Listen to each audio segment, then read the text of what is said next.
Our own Anderson Cooper, host of AC 360's On the Ground in Tacloban. He joins us now. Anderson, you've seen firsthand the difficulties in getting this relief out.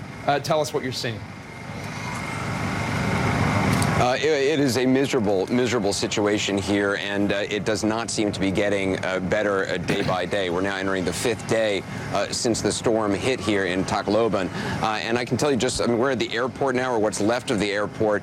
There are hundreds of people here who've been sitting all night, they have nowhere else to go. And if you walk 3 blocks in that direction, you'll find people sleeping in makeshift huts, basically, or sleeping out in the exposed rain close to the bodies of their loved ones, which nobody has picked up because there's nobody here to pick them up.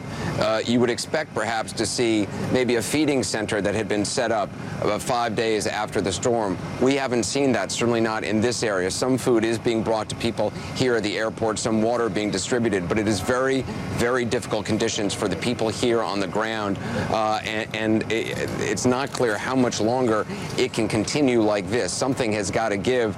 There is hope that the airport will at some point be opened by the U.S. Marines to operate on a 24-hour basis. That has not yet happened yet. There was a lot of talk about that yesterday. That has not occurred. We've been here all night. No flights were coming in once night came. It is a very desperate situation, among the most desperate I've seen in covering disasters over the last couple of years, Jake. And Anderson, where are the relief workers and where are the people looking for help, and how can they not be brought together? Well, there's certainly a lot of people who would like help. I mean, I was out yesterday just walking neighborhoods nearby here. It's very hard to get a vehicle, so you just walk around and found a handful of people right away. I mean, everybody we talked to has lost somebody and is literally searching for somebody. One woman searching for 3 of her children. Another woman has already found 3 of her children dead. She's looking for the other 3. Her husband is dead. She pointed me to their bodies, but there's nobody helping. We did see a volunteer group of firemen who were out collecting bodies. They had body bags they were putting people into and taking them off in an ambulance.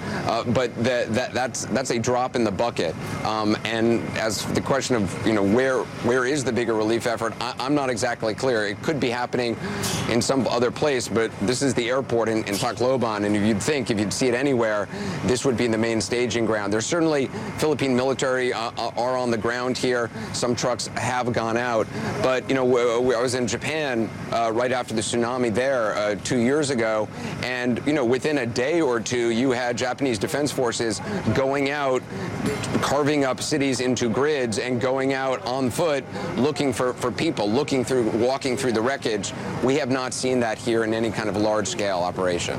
But Anderson, with your vast expertise covering these types of disasters, what's your message for U.S. or international policymakers whose job it is to bring supplies and relief to the suffering people of the Philippines? From your vantage point, what do they need to know and what do they need to do?